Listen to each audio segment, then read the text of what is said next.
Radio Superación, medio y voz de los grupos vulnerables, transmite desde su base central en la capital del estado de Oaxaca, en el sur-sureste de la República Mexicana, y gracias a la tecnología para todo el mundo. Radio Superación, medio y voz de los grupos vulnerables, emisora fundada en el 2004 por Editorial Corporativo de Medios de Comunicación. Radio Superación, medio y voz de los grupos vulnerables, te saluda en este 2020.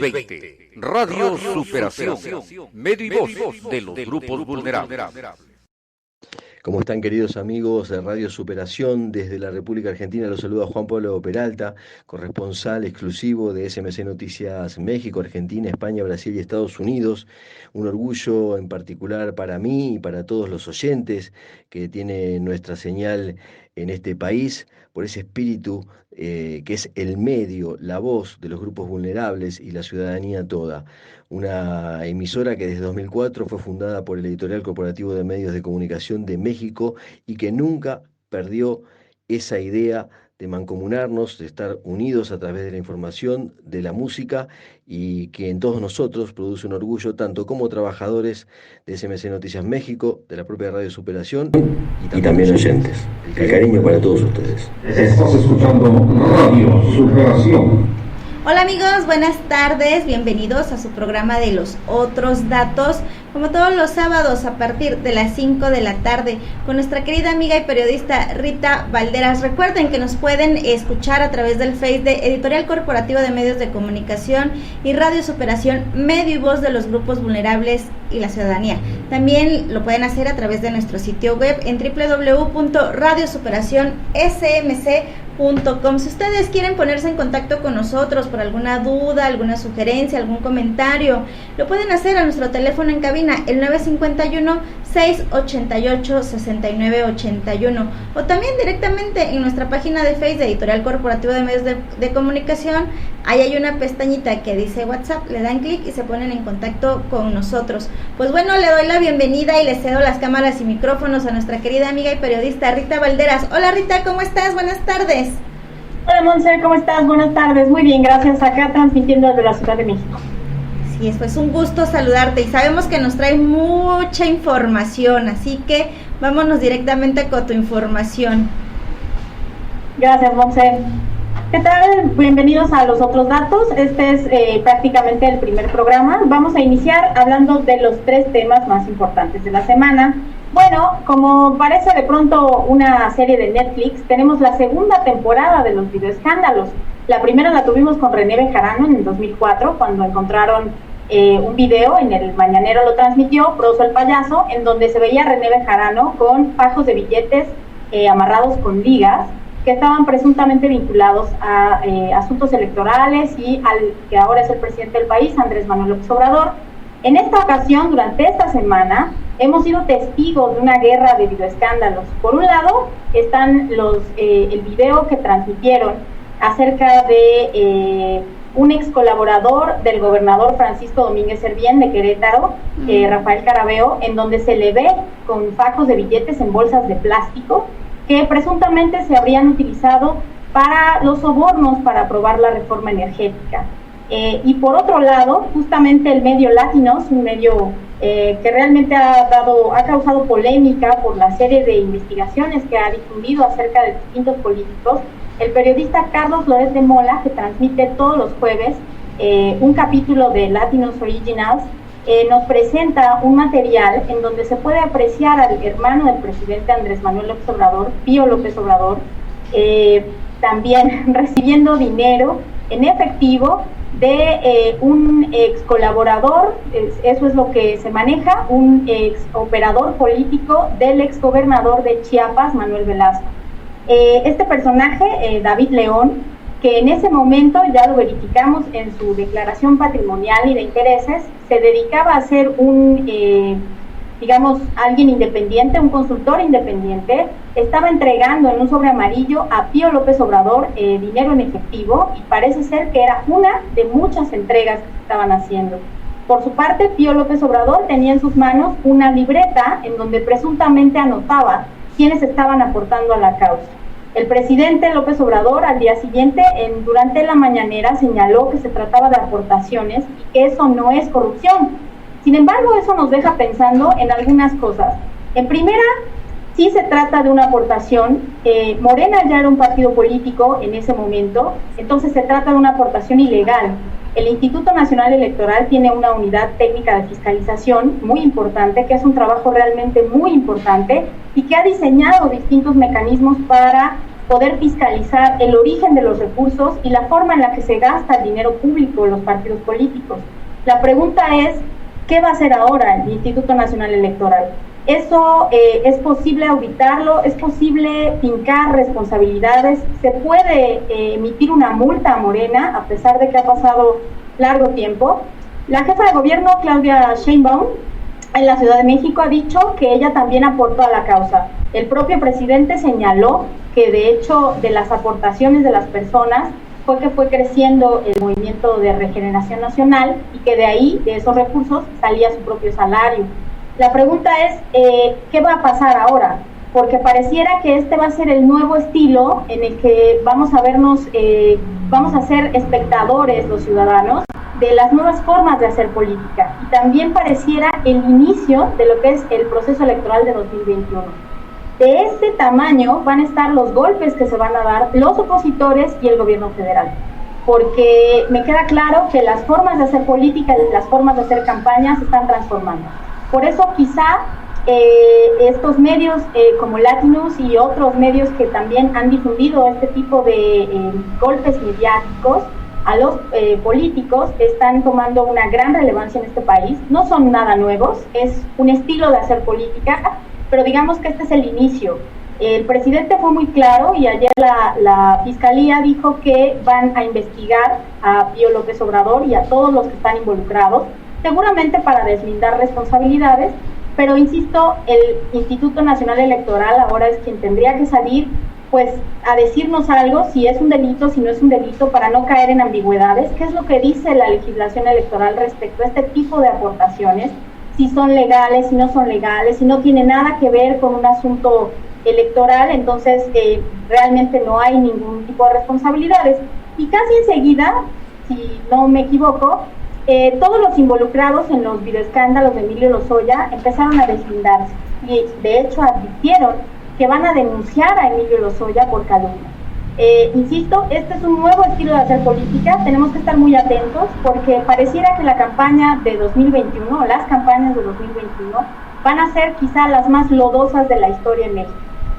Nadie se va a quedar tan tranquilo, seguramente el presidente va a contraatacar, aunque diga que no, seguramente lo va a hacer porque es un actor político y con ello pues obviamente van a ser otros, los opositores sobre todo, quienes van a salir también a protestar. De hecho, 10 gobernadores de la CONAGO, de la Comisión Nacional de Gobernadores, ya advirtieron que van a dejar dicha comisión porque no están de acuerdo en todas las decisiones que se están tomando desde el gobierno federal para la campaña de el COVID-19, para enfrentar la pandemia, sobre todo en la parte económica.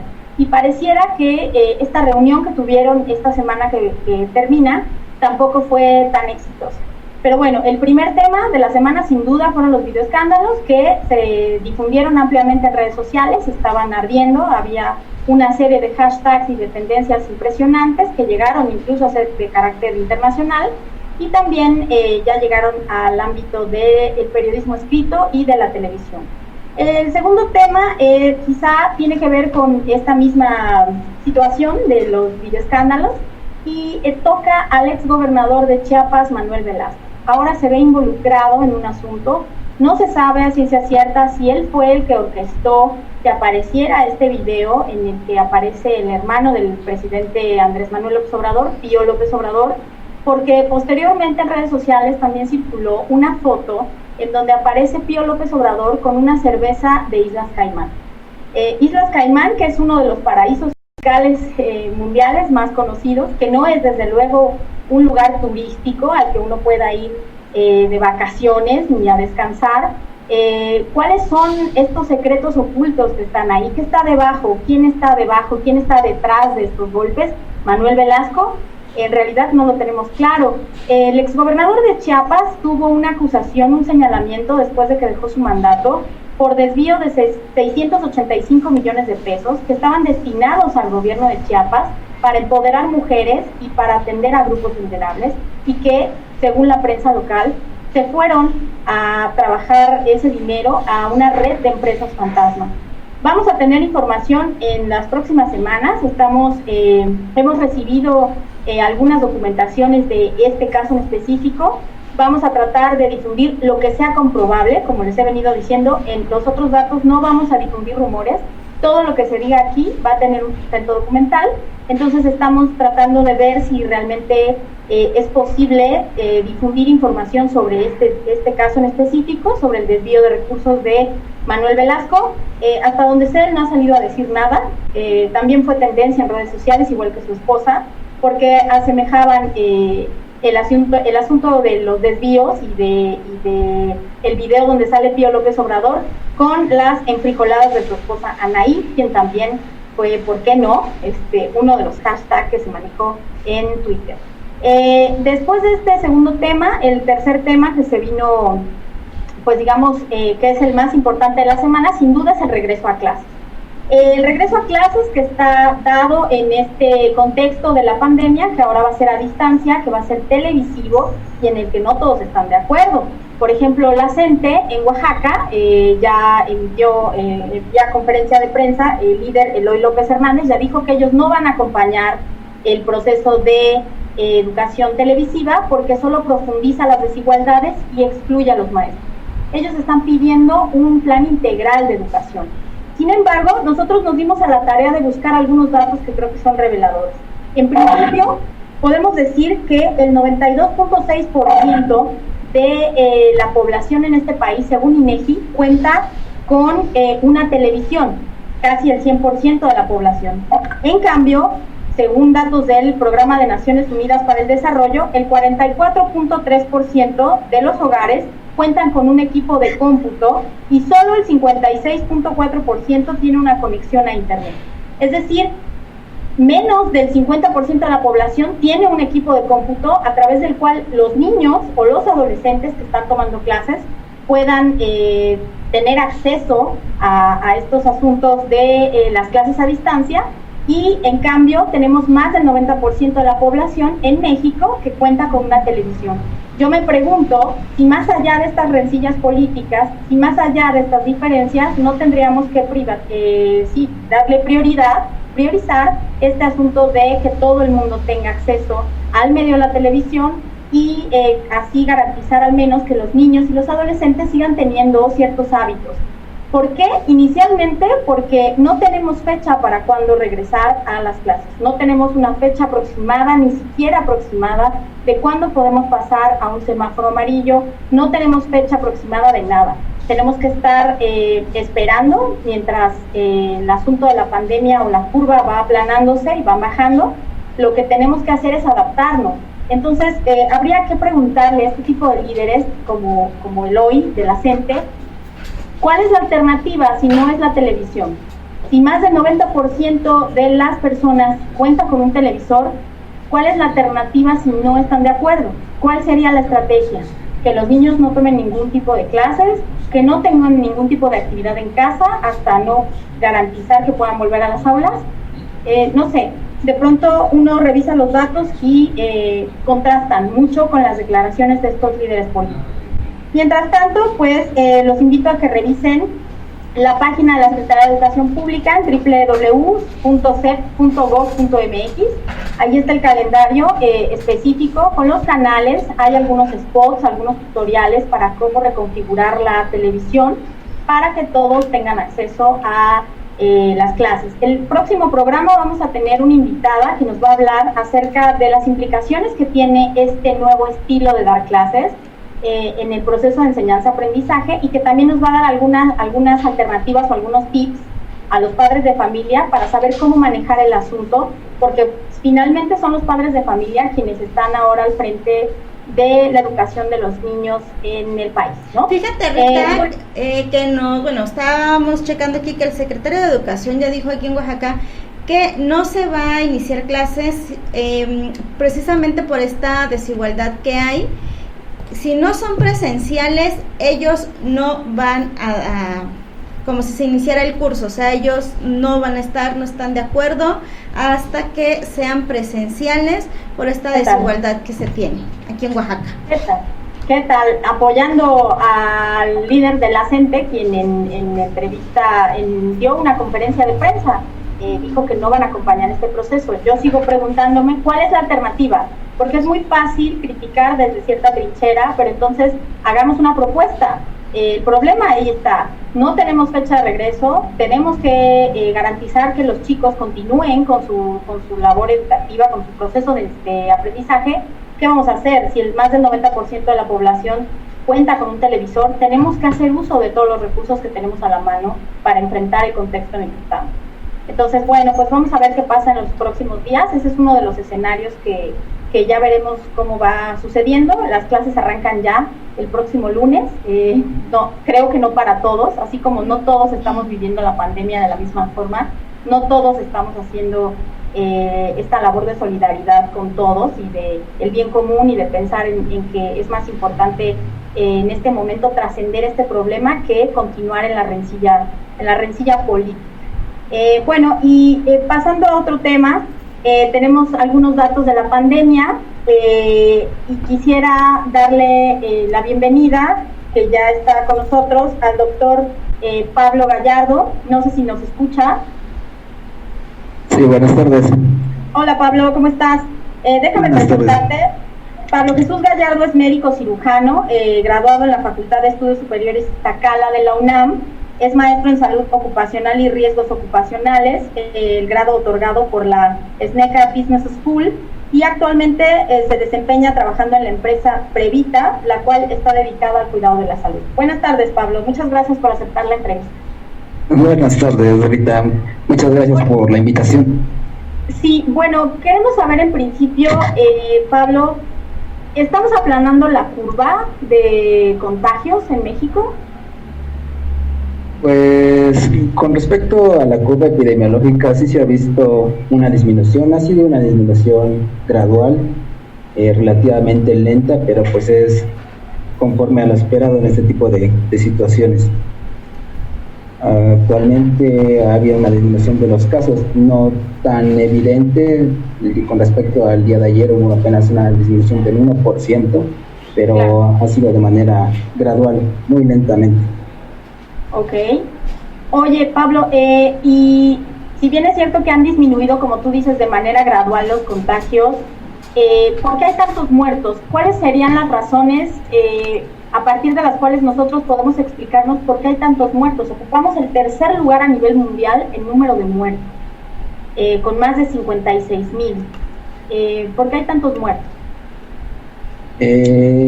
Bueno, aquí con respecto a la presencia de muertes, lo que ha hecho la enfermedad con respecto al COVID es únicamente evidenciar el estado de salud de la población mexicana. ¿Con qué me quiero referir a esto? A que desafortunadamente nuestro país es un país en el cual hay mucha obesidad, diabetes, hipertensión. Tan solo en obesidad infantil somos el segundo país con mayor obesidad, el primer país con mayor obesidad a nivel infantil.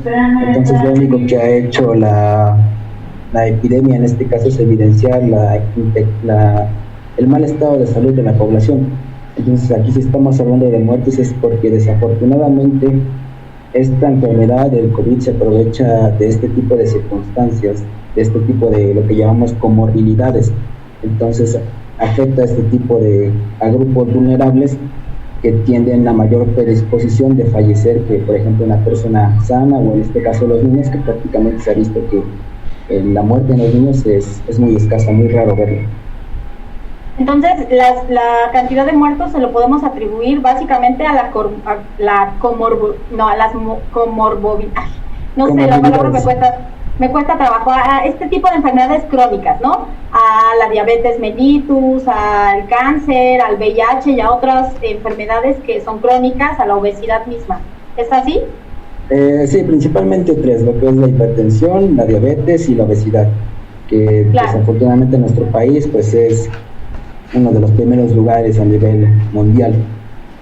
Sí, desafortunadamente. Oye, Pablo, ¿y por qué tenemos que decirle sí a la vacuna? Porque hemos visto un gran número de grupos antivacuna que se mueven velozmente en redes sociales y en otros medios que difunden información acerca de que la vacuna en realidad mata. Y sobre todo una vacuna que no tiene tanto tiempo, o que parece que no tiene tanto tiempo de haber sido investigada lo suficiente como para poderse aplicar en humanos. ¿Le decimos sí a la vacuna o sí con reservas a la vacuna? ¿Y a qué vacuna? Porque los rusos ya están, en un mes van a hacer vacunación masiva, ya están produciendo la vacuna. AstraZeneca creo que todavía estaba como en este proceso de ver si ya la podían producir. ¿Cuál sería tu opinión respecto a eso? Mira, aquí con respecto a las vacunas y prácticamente cualquier tipo de medicamento, siempre va a haber riesgos. Siempre. No hay medicamento perfecto, ¿no? En cualquier tipo de población siempre existe la posibilidad de que incluso algún medicamento que hayas utilizado previamente siempre se genere alguna reacción de manera espontánea, ¿no? Nunca sabemos cómo va a responder el organismo ante el cuerpo y en este caso ante la vacuna. Claro. Entonces siempre va a existir o siempre va a estar este riesgo latente. Ahorita con respecto a las vacunas hay bastantes que están en proyecto de investigación. Estamos hablando de que lo que reporta la OMS, un aproximado de 30 vacunas que están en proyecto de investigación, y como bien dices, el que está o las que están más avanzadas hasta cierto punto es la vacuna rusa y la de Oxford, que es la que se va a producir en este caso por AstraZeneca. La desventaja aquí con respecto a la vacuna rusa es que, como bien anunciaron los medios, se anunció demasiado pronto. Aquí, para que una vacuna se considere segura, tiene que estar pasando por una serie de fases, o digamos, para que sea útil. En primer lugar, que sea efectiva, con una dosis o en algunos casos con 2 dosis, que sea o que pueda proteger a grupos vulnerables o grupos prioritarios, o sea, las personas con comorbilidades, mayores de 60 años, niños menores de 5 años, que la duración de su protección sea de mayor de 6 meses, que se pueda demostrar que genera una reducción en la transmisión comunitaria de la enfermedad, y muy importante, que sea posible, capaz de producirla a gran escala y a un costo asequible para la población, o en este caso para los gobiernos. Entonces perdón, digamos que es precipitado decir que si la vacuna rusa funciona, hay que aplicarla. El presidente dijo, si esa vacuna funciona, yo voy a ser el primero en ponérmela. No podemos decir esto porque prácticamente todo el producto, en este caso con respecto a las vacunas, pasa por un proceso de investigación. ¿Sí?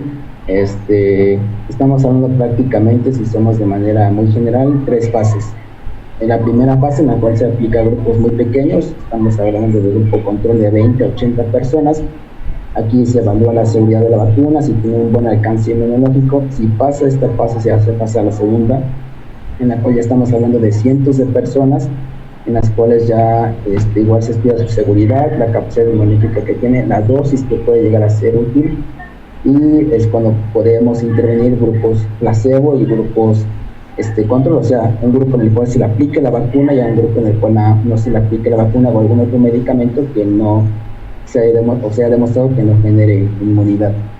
Y la última fase, que es cuando ya se aplica a miles o decenas de miles, pero estamos hablando de igual son grupos controlados. Aquí lo que hizo Rusia, y que fue muy controvertido, es que ya la anunció como la vacuna, ¿no? La vacuna ideal para este tipo de enfermedad, pero apenas está, en teoría debería estar entrando apenas en la fase 3, o sea, apenas se va a investigar en decenas de miles. Esto porque no es lo mismo esperar, en este caso, reacciones adversas en un grupo de 20 o 80 personas a esperar en grupos de miles de personas, ¿no?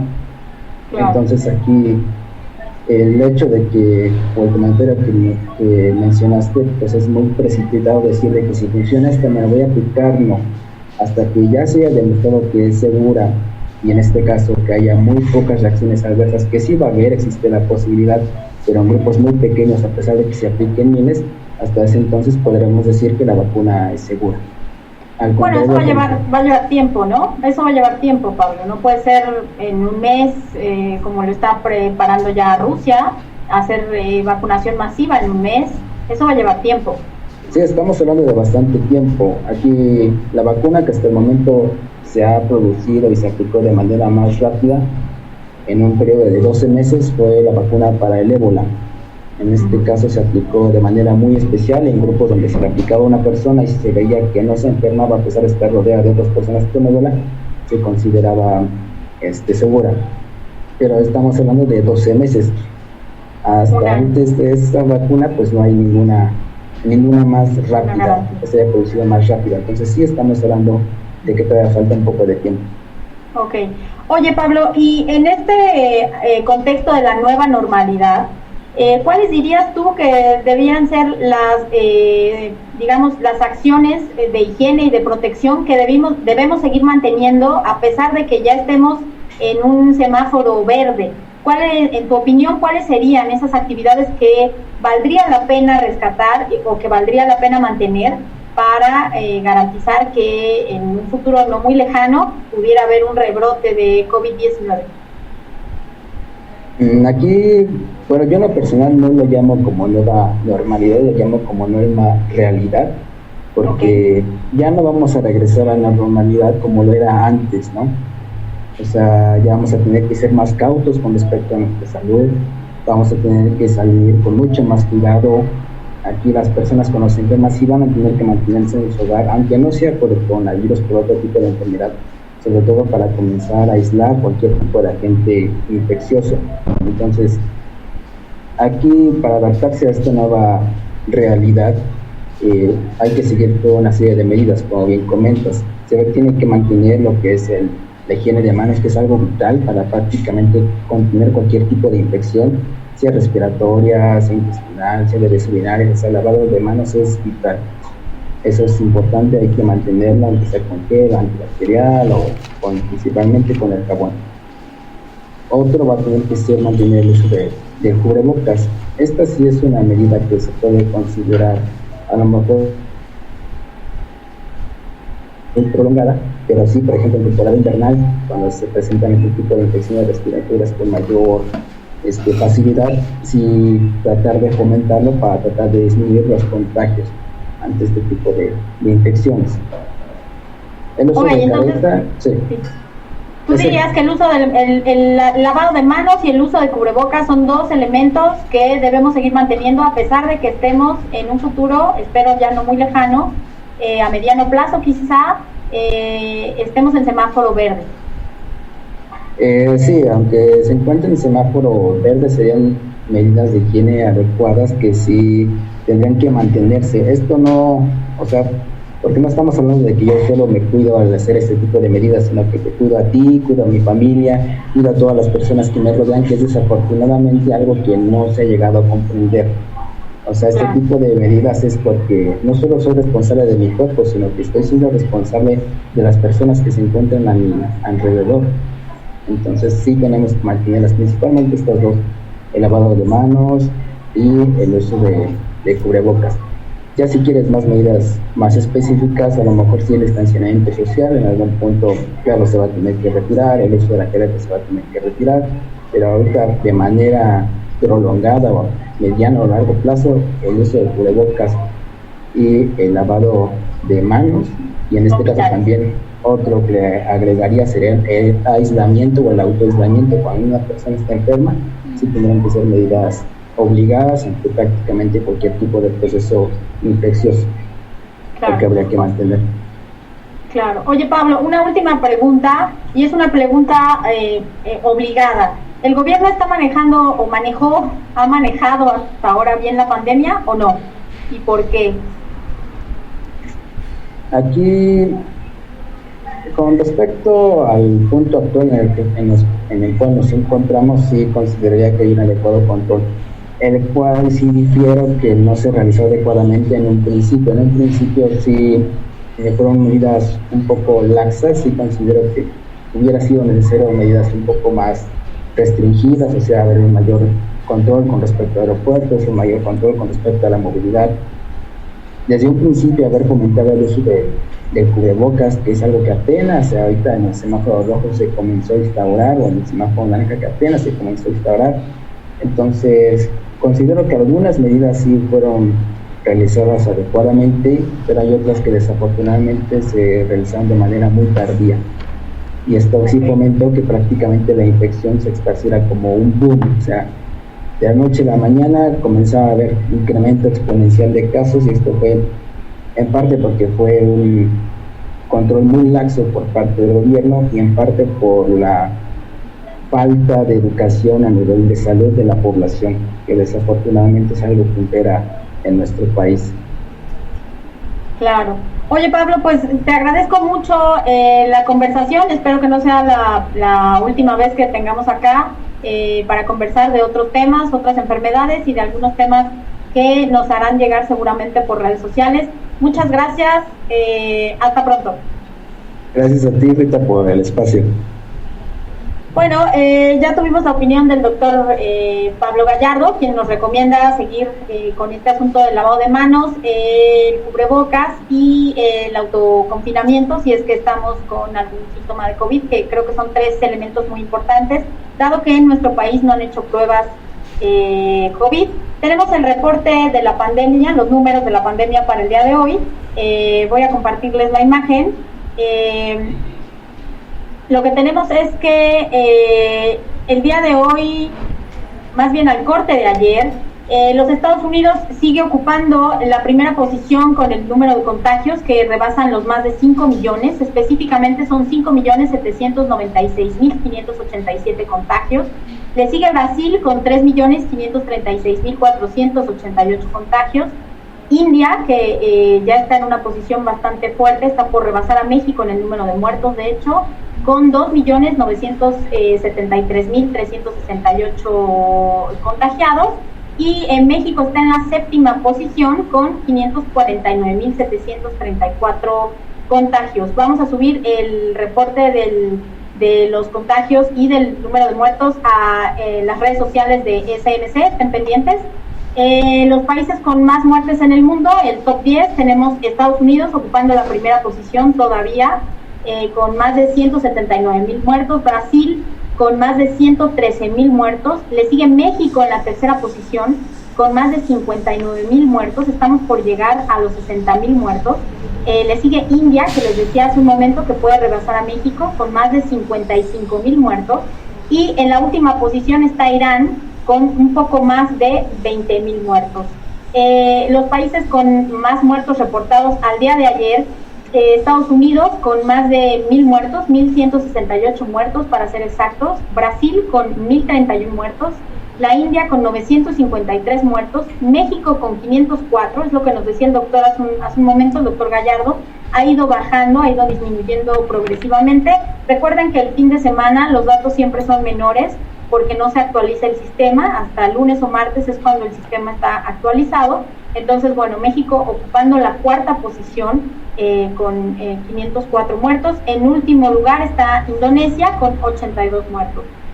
Los países que tienen, digamos, un índice de mortalidad más alto, Estados Unidos, Brasil, México en la 3ª posición, India en la 4ª posición, Rusia también con poco más de 16.000 muertos, Indonesia le sigue, Pakistán con más de 6.000 muertos, China, ¿no?, que ahí justamente inició la pandemia con más de 4.000 muertos, Bangladesh con más de 3.000 muertos y Nigeria con 996 muertos. México, que en nivel comparativo con China, no es un país más poblado que China, digamos, ¿no?, tiene más muertos que otros países. Número de pruebas COVID-19 por cada 100.000 habitantes. México está en la última posición con 959 pruebas, mientras que Estados Unidos tiene más de 22.693 pruebas. Eso quiere decir que a pesar de que Estados Unidos está generando o haciendo pruebas rápidas o pruebas COVID, de cualquier manera ocupa la primera posición en número de contagios, en número de muertos y también, bueno, en número de pruebas. Quizá eso se puede explicar a partir de que su sistema de salud está tiene muchas fracturas, es un sistema de salud muy complejo y ya hablaremos en algún momento con un experto sobre el tema. No es un sistema de salud eficiente, entonces quizá esa parte podría explicarnos que esté en la primera posición de todas las mediciones.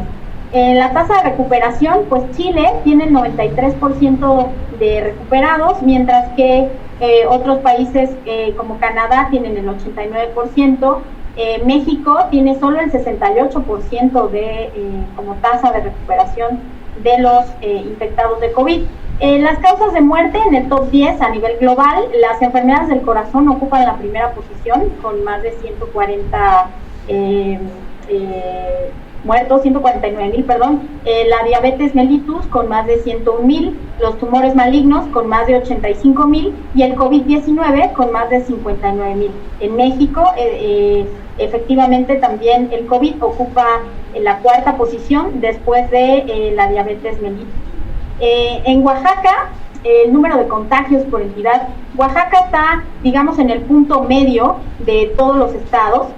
Al día de ayer tiene 12,878 contagios, mientras que estados como Nuevo León tienen 25,743 contagios.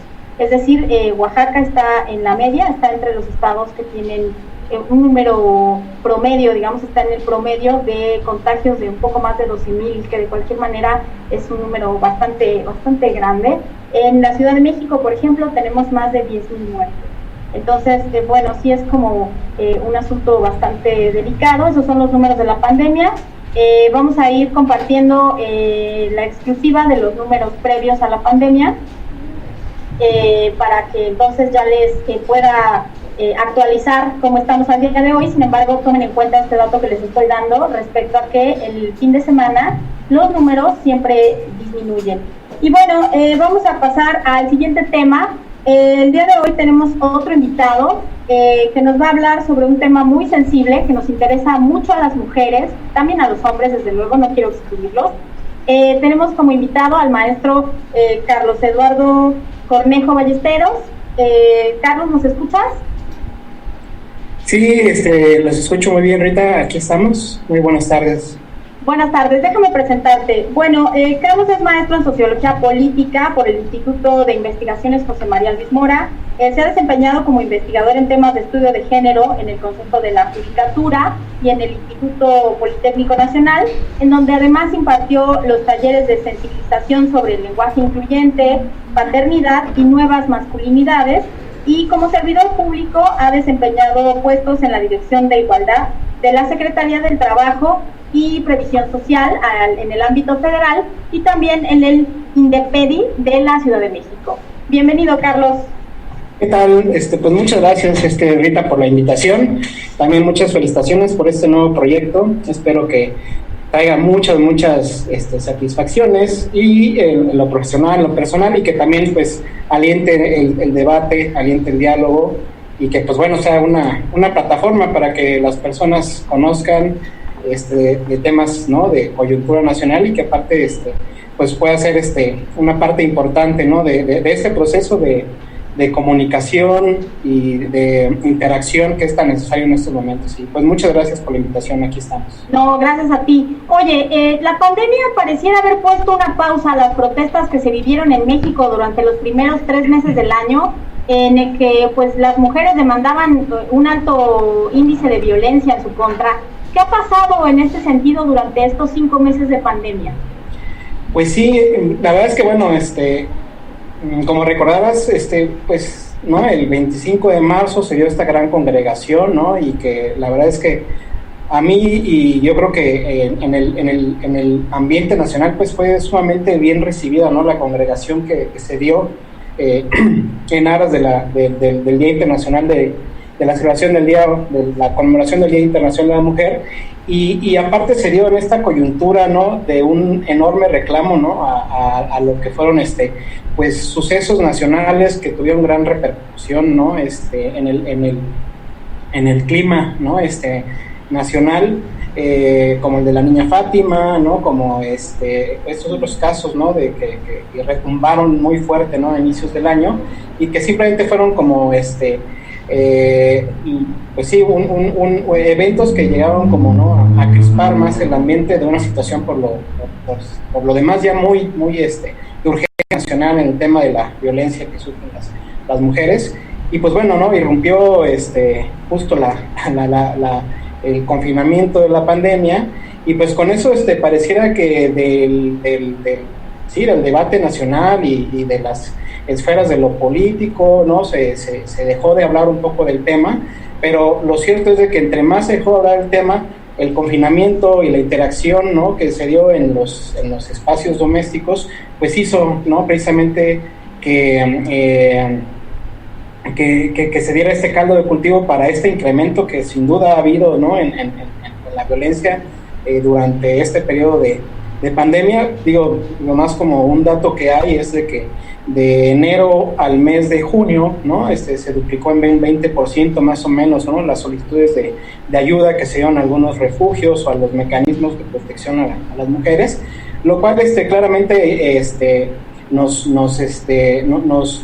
da avisos, ¿no?, de que la interacción y el hecho de haber confinado, ¿no?, a los hombres tan hechos al espacio público, pues bueno, ¿no?, trajo consigo este incremento en la violencia familiar, en la violencia doméstica y también en el caso, pues, del grado máximo de violencia, que son los feminicidios, ¿no?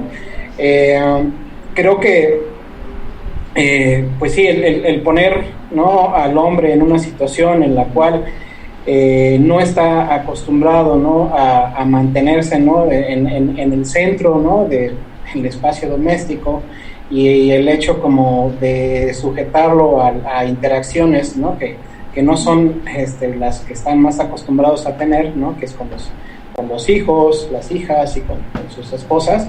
Pues sí, ¿no?, de manera emocional y de manera también en cómo se van encumbrando las emociones, pues trajo consigo, ¿no?, este incremento, ¿no?, de violencia y de respuesta, ¿no?, también violenta, ¿no?, a muchas situaciones de casa. Y también lo que te mencionaba, ¿no?, el hombre por excelencia está acostumbrado como a interactuar en el espacio público, ¿no? Es el rey del espacio público, y sujetarlo a una situación en la cual es un estrés que no está acostumbrado a vivir, que es el estrés, ¿no?, de criar a los niños, de las tareas escolares, del trabajo doméstico.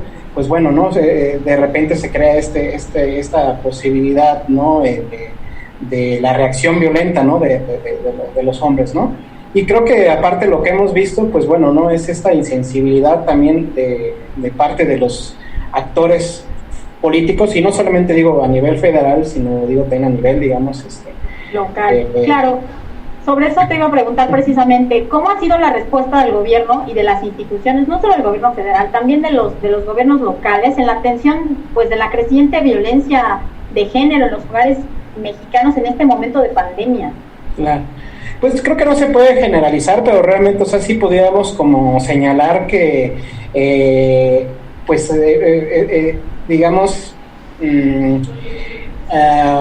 yo diría que no ha sido la más eficaz, la más pertinente, ¿no?, y la más ágil, ¿no? O sea, este incremento en las solicitudes, ¿no?, de ayuda, ¿no?, por violencia doméstica, pues nos habla de ello, ¿no? Y creo que en especial hay un enorme grado de insensibilidad, ¿no? Y hay un enorme grado de ignorancia también en lo que es el tema, ¿no? Voy ahorita a referirme a nivel federal y después, ¿no?, platicar un poquito del nivel local, pero a nivel federal pues vemos esta suerte, ¿no?, de un gobierno que no tiene una política de género muy clara, que ha reducido mucho el gasto, ¿no?, y el presupuesto para estos temas, ¿no?, y que aparte tiene una idea y una concepción sumamente moralina y sumamente costumbrista también, ¿no?, de la vida en los hogares mexicanos, ¿no? Esta idea de que la familia mexicana, ¿no?, es una familia en la que todos nos apoyamos, y una familia, ¿no?, en la que no pueden suceder estas cosas porque estamos acostumbrados, ¿no?, a ciertos patrones, ¿no? De conducta en los cuales cabe esta, ¿no? Y que lo ha dicho por ahí el titular ejecutivo, ¿no? Como esta abnegación de las mujeres de cuidar a los hombres y de cuidar a los adultos mayores, ¿no? Y pareciera que esta idea como tan costumbrista y tan tradicional borra, ¿no? Todo lo que pasa precisamente en estos escenarios que se atraen, ¿no? Desde el imaginario colectivo, en donde se dan, ¿no? Este tipo de violencias, donde se dan todos los, pues sí, todas las dimensiones de la violencia, ¿no? La física, la moral, la simbólica, la económica, ¿no? Y que realmente el hecho de que se quite incluso este presupuesto para estos programas, pues nos habla realmente, ¿no? De que existe, por un lado, ignorancia, como bien decía, ¿no? Una ignorancia, pues, ¿no? De lo que implica y de lo que se genera, ¿no? En los espacios domésticos en donde se genera violencia. Y también nos habla precisamente, ¿no? de esta insensibilidad que tanto se les ha reclamado a todos los gobiernos y en todas las épocas, pero que pareciera que en la llegada de un gobierno de izquierda, pues creíamos que iba a ser la situación diferente, y lamentablemente creo que ese es uno de los enormes pendientes, ¿no? Habrá y tendrá muchos aciertos, ¿no? El actual gobierno en cuanto a política social y en cuanto a otras cosas, pero lo que es cierto es de que en cuanto a políticas de género, en cuanto a políticas de derechos humanos y en cuanto a estos temas que han lacerado, ¿no? al país desde hace mucho tiempo, pues no ha habido este cambio, ¿no? Y lo cual nos habla de una política paternalista, de un ejercicio del poder totalmente patriarcal y totalmente basado en lo que es los sexismos y los machismos, ¿no? Y la situación no es diferente en los gobiernos locales, digamos, habrá gobiernos como el gobierno de Yucatán, por ejemplo, o por ejemplo el caso del gobierno incluso de Jalisco, aunque tengan, ¿no? Todos estos luego también hay otros casos de abusos en derechos humanos, pero que bueno, sí han puesto como que un poquito de mayor interés y mucho en contrastar con la política del gobierno federal, ¿no? Entonces, creo que sí, yo totalmente los reprobaría y los calificaría como muy insensibles y muy ignorantes. Precisamente te iba a preguntar por eso. A mí me parece importante involucrar a los hombres, pero de pronto uno escucha declaraciones como la que hizo el gobernador de Puebla, Miguel Barbosa, respecto a que las mujeres desaparecían y luego las encontraban con el novio, y hace este tipo de comentarios que la verdad son muy violentos y que pareciera que hay un desconocimiento total del problema, de que hay realmente feminicidios, hay una violencia de género creciente, ¿no? Estoy pensando ahora en Miguel Barbosa, pero podría hablar de otros gobernadores que también han hecho comentarios muy desafortunados. ¿Qué tan importante es incluir a los hombres? Pensando ya en atender este problema, ¿por qué sería importante involucrarlos cuando escuchamos este tipo de comentarios, sin ánimo de generalizar? Claro, fíjate que precisamente, y por eso me honra mucho estar aquí, porque creo que cuando pensamos en género, inmediatamente pensamos en mujeres, ¿no? Y creo que, bueno, como categoría de análisis y como categoría de aplicación de políticas, el género se debe ver de una manera relacional, ¿no? Y el tema de la violencia, por lo general lo hemos visto en la atención ya a la víctima o un poquito en la prevención de las causas, pero no lo hemos visto en el trabajo con esas personas y con esos seres humanos que son los que la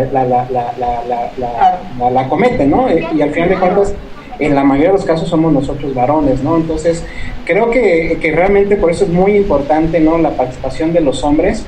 Y no tanto en este asunto como de crear nuevas masculinidades, ¿no? Porque es un término que puede ser muy engañoso, ¿no? Y es un término que yo creo que, bueno, tiene que estar sujeto totalmente, ¿no? A una resignificación. Y realmente no estamos, o sea, el hecho de hablar de una nueva masculinidad no solamente es hablar de hombres que ayudan, ¿no? Y con esa ayuda ya se escucha, ya le damos como, ¿no? Ya podemos como ver, ¿no? De que las nuevas masculinidades es como que, bueno, o sea, son hombres que siguen siendo privilegiados y como que más o menos se abren como que, ¿no? A reconocer como sus privilegios. Son generosos. Son generosos, exactamente. Son generosos. ¿No? Entonces sí, ese término realmente creo que debemos totalmente desecharlo y debemos hablar como de un ejercicio responsable, ¿no? Y de masculinidades pues positivas, ¿no? Y una más que ustedes es esa que se hace totalmente responsable y totalmente consciente de la violencia que perpetra, ¿no? Y no tiene que ser una violencia física, sino la violencia simbólica, las violencias económicas, la patrimonial, ¿no? Las psicológicas, ¿no? Y en ese sentido creo que es sumamente importante como ir al imaginario social, ¿no? Y cambiar todos estos micromachismos que se dicen micro, pero que tienen toda esta resonancia, ¿no? A nivel de relaciones de género, pero sí hacer totalmente un cambio, una vuelta de tuerca, ¿no? En la concepción que tienen los hombres del ejercicio de su masculinidad, ¿no? Porque si nos seguimos poniendo nada más en el caso de la atención a las víctimas o en la mera prevención o en el mero castigo, pues simplemente lo que vamos a hacer es hacer leyes. Claro, ¿no? Legislar, y no atendemos el problema estructuralmente, digamos, ¿no? Exacto. Oye, y para cerrar esta entrevista, ¿qué podemos esperar después de la pandemia? ¿Vamos a ver mujeres en las calles, en Oaxaca, en la Ciudad de México, vandalizando nuevamente las calles, rompiendo cristales? ¿Qué podemos esperar después de que todo esto termine? Incluso el propio gobierno. Pues creo que lamentablemente ahorita el escenario político se está moviendo mucho más como al tema de lo que es las elecciones del año 2021, y creo que los actores políticos, como es una tradición en este país, se van a centrar más como en este aspecto de generar controles de daños rumbo, ¿no? a las elecciones, y que dentro de este control de daños podrá venir, digamos, la atención a este incremento, ¿no? que es sumamente saludable que siga existiendo, y a estos muestras, digamos, de activismo político que hacen las mujeres, y quizás en ese sentido haya como esta respuesta, ¿no? Pero hemos visto incluso, ¿no? que la figura central de la política a nivel nacional entrevé estas reacciones o esta acción política de las mujeres como si fuera una suerte de ataque teledirigido, ¿no? de sus oponentes, o simplemente como de personas que no están a favor, digamos, como de la transformación, ¿no? bla, ¿no? Lo que ya sabemos, ¿no? Entonces, yo esperaría, aparte de todo el miedo que tenemos todas y todos, como de salir y empezar a hacer nuestra vida cotidiana, digamos, normal, ¿no? En los espacios públicos, yo sí esperaría, bueno, que se vuelvan, ¿no? a ver estas reuniones, ¿no? en las plazas públicas, en los zócalos, en las avenidas principales del país. Obviamente creo que sí, o sea, incluso este aspecto como de la pandemia puede, y de la posibilidad de contagio, ¿no? Puede inhibir mucho la participación. Claro. O incluso puede ser, digamos, hasta una suerte como de reclamo, como decir, o sea, cómo se van a reunir y esto, o sea, sabiendo cómo está la situación, ponen en riesgo, ¿no? A su familia, bla, bla, ¿no? Entonces, yo mi deseo es que no se inhibiera, ¿no? Y que en cierto modo como que reanudáramos, ¿no? El debate y también se retomara esa presión política, ¿no? que hubo, ¿no? A inicios de este año. Porque lo cierto es que vamos a salir de un escenario en donde se incrementó la violencia dentro de las casas y en el cual pues también, ¿no? el debate público estaba en el control de la pandemia, en la reacción del gobierno, y se dejó de lado esto. Entonces, como decir, bueno, o sea, en todo ese tiempo que estuvimos preocupados por esto, que no es menor, que es, ¿no? el aspecto de la COVID, ¿no? Pues siguió sucediendo esto, y esa es una enfermedad, y es una enfermedad social que nos cuesta, ¿no? Que nos cuesta feminicidios, que nos cuesta también supresión de libertades, que nos cuesta muchísimo, ¿no? A nivel, digamos, del tejido social, ¿no? Entonces creo que por ese sería como el deseo, y sí esperaría, digamos, una respuesta pues no tan centrada en el sacar provecho político para las elecciones, ¿no? De los actores políticos, pero lamentablemente creo que la propia pandemia y el propio, digamos, devenir de cómo ha sido esta transición de gobierno, pues nos indican que es un tema que todavía sigue siendo muy periférico a los intereses de los actores políticos, ¿no? Y en el cual, como bien decías tú ahorita, los propios hombres que son realmente, ¿no? Lamentablemente todos son los hacedores, ¿no? Por así decirlo, de la política y de la generación de políticas, ¿no? Pues están más decantados como a otras cosas que es la competencia, ¿no? Electoral, lo cual también es, ¿no? Con todos estos signos, ¿no? Machistas y todos esos signos como de superioridad, ¿no? Que la caracterizan. Claro. Y que lamentablemente se seguirá relegando, y que la única manera de ponerlo en el frente pues son estas mujeres, y son estas mujeres que, como bien dice, pues salen a la calle, hacen pintas, rompen monumentos y tienen toda esta performatividad, ¿no? En política, que en realidad, o sea, es la que ha permitido que se ponga, ¿no? En el escenario, ¿no? Y yo esperaría eso, y esperemos que pues así terminemos el año 2020, ¿no? Con esta reacción, que aparte, o sea, ¿no? Tengamos resuelto el problema de salud, ¿no? Lo cual se ve también un poco complicado, pero que tengamos todavía este apetito, ¿no? Como de salir a protestar y de pedirle a todas las instancias que hagan su chamba. Seguramente lo harán. Nos tenemos que despedir. Yo me quedo con esta frase tuya que dijiste, que la violencia de género es una enfermedad social. Ya lo decía una frase del subcomandante Marcos del Ejército Zapatista de Liberación Nacional, decía: ustedes se preocupan por los vidrios que rompemos, nosotros nos preocupamos por la rabia que los rompe. Y creo que efectivamente vamos a ver espero yo también, que haya una movilización en las plazas públicas, porque efectivamente la violencia de género es un tema pendiente del gobierno actual, y los propios gobernantes pues no han sabido manejarlo. Bueno, yo me despido, te agradezco mucho al maestro Carlos Eduardo que estuviera aquí con nosotros. Esperemos tenerte en otros momentos para hablar sobre otros temas que también son de interés. Escríbanos, déjenos mensaje en las redes sociales de SMC. Esto fue Los Otros Datos. Hasta aquí nos quedamos. Muchas gracias. Gracias, Rita, muchas gracias. Gracias, Rita, gracias al licenciado Eduardo Cornejo. La verdad fue un programa muy interesante, aprendimos bastante, nos despejaste algunas dudas que traíamos. Rita, muchas gracias. Amigos, muchas gracias por habernos acompañado en su programa de Los Otros Sábados. Recuerden, este programa se transmite los sábados a partir de las 17 horas.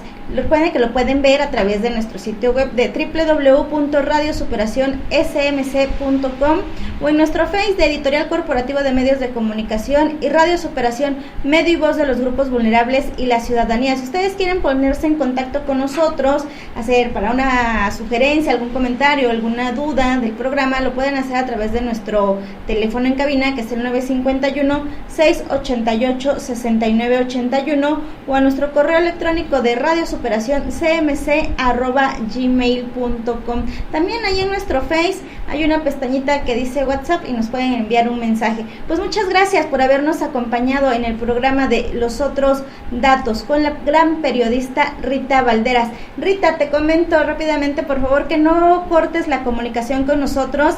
Tenemos algunos asuntos, otros datos que comentar contigo fuera del aire. Me despido de ustedes, su amiga Montserrat Toribio. Radio Superación, medio y voz de los grupos vulnerables. Transmite desde su base central en la capital del estado de Oaxaca, en el sur-sureste de la República Mexicana. Y gracias a la tecnología, para todo el mundo. Radio Superación, medio y voz de los grupos vulnerables. Emisora fundada en el 2004 por Editorial Corporativo de Medios de Comunicación. Radio Superación, medio y voz de los grupos vulnerables. Te saluda en este 2020. Radio Superación, medio y voz de los grupos vulnerables. Radio Superación, medio y voz de los grupos vulnerables y la ciudadanía agradece el favor de tu preferencia. Nos seguimos escuchando en la próxima ocasión. Llevamos hasta ti digitalmente la música para tu sensibilidad auditiva. Gracias por tu preferencia.